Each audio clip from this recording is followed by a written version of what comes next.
Welcome back to Wrestling Apocalypse, where we don't just watch the show, we perform the autopsy. Tonight, we are sifting through the wreckage of a crime that has sent shockwaves from the ring to the boardroom. For months, the division, that elite collection of gold and ego, has been hunted by a ghost. A masked phantom who turned Monday Night Raw into a horror movie, picking off the members one by one. We guessed everyone. We thought it was a returning legend. We thought it was a vengeful ghost from the indies. But tonight, the mask finally hit the canvas, and the face underneath didn't just shock the world, it insulted it. Grayson Waller has revealed himself as the mastermind behind the chaos, and the Waller effect just became a global catastrophe. The atmosphere in the arena was thick with a tension you could cut with a knife. The main event had just concluded with another calculated assault. Braun Breaker was lying in a heap, the victim of a brutal, unseen strike. Paul Heyman was cowering in the corner of the ring, his hands trembling as the masked man loomed over him. The fans were screaming for security, for a hero,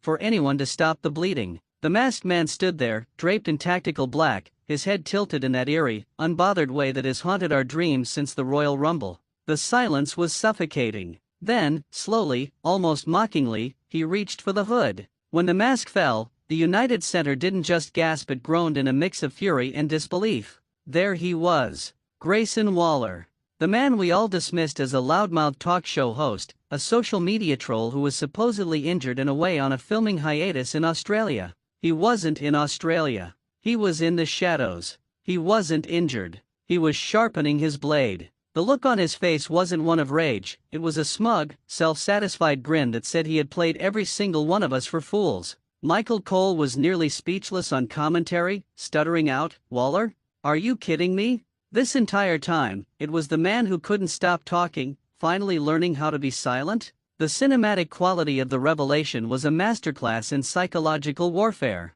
Waller didn't cut a standard promo. He didn't scream. He simply walked over to the timekeeper's area, grabbed a microphone, and sat cross-legged on the announce table, the very table he had put Logan Paul through just weeks ago. He looked at Paul Heyman, who was still frozen in fear, and said, "Did you really think the wise man was the only one who could play a long game? You were so busy looking for a monster that you forgot to look for the star." It was a chilling reminder that in the Netflix era, clout is more dangerous than muscle. Backstage insights from our sources at Wrestling Apocalypse tell us that the division locker room is currently in a state of total meltdown. We've heard that Austin Theory, Waller's former partner, is inconsolable. He feels betrayed not just as a teammate, but as a friend. The irony is staggering. The man who shared a locker room with Waller for years was the one Waller targeted with the most vitriol. One producer whispered that Waller had been sneaking into the arena's inside equipment crates for weeks, bypassing security, and living in the vents like a phantom. He didn't just want to win,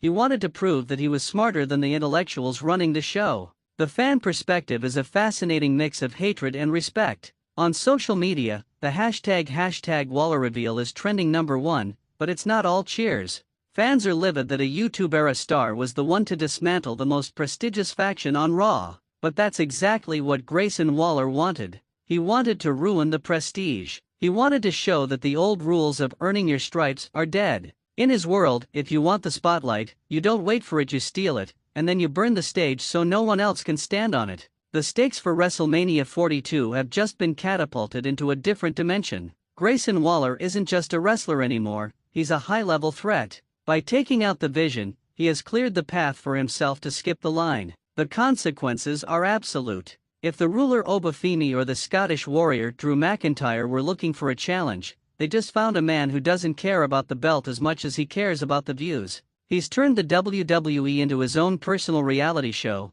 and we are all just unpaid extras in his greatest hit. The pacing of the night was an emotional roller coaster. We had the suspense of the match, the humor of Waller's injured social media posts being played on the big screen during the reveal, and the crushing drama of the betrayal. When Waller delivered a rolling stunner to Paul Heyman, the man who supposedly knows everything, it was a period at the end of a sentence. The wise man was outsmarted by the Aussie icon. The image of Waller taking a selfie over the unconscious body of Heyman while the arena rained down boos is an image that will define the year 2026. Think about the sheer audacity of this plan. Waller spent months building a reputation as a coward, someone who hid behind others. He used that perception as a camouflage. He knew that if he wore a mask and acted like a silent assassin, no one would suspect the guy who never shuts up. It was a brilliant, albeit disgusting, use of social engineering. He played the visionaries, he played the architects, and he played the apocalypse. So, Wrestling Apocalypse family, what is your honest take on the reveal? Is Grayson Waller the genius he claims to be, or did the WWE just hand the keys of the kingdom to a man who only cares about his follower count? Who is the first person you want to see Waller face now that the mask is off? And more importantly, how does the Vision recover from being humiliated by the one man they didn't take seriously? Sound off in the comments below. I want to see the Waller emojis and the theory tributes. Let's get a debate going. If you want to see the exclusive, frame-by-frame breakdown of every masked man attack to see the subtle Aussie clues we missed, like the specific way he laces his boots or the height of his leap, make sure you smash that like button right now. We're dropping a hidden clues video tomorrow that will blow your mind. Subscribe to Wrestling Apocalypse and hit that notification bell so you don't miss a single second of the fallout. We've got eyes in the production trucks and ears in the locker room. Would you like me to do a full rise and fall of the Vision documentary now that Waller has ended the group? Let us know in the comments. Thank you for riding with us tonight. The world of wrestling is getting louder, the egos are getting bigger, and the Aussie icon just proved that the most dangerous person in the room is the one you think is a joke. Stay safe, keep your eyes on the feed, and never, ever trust a man with a ring light. Stay loud, stay wild, and we'll see you in the next one. The apocalypse is here, and it's being live streamed. We'll see you for the fallout.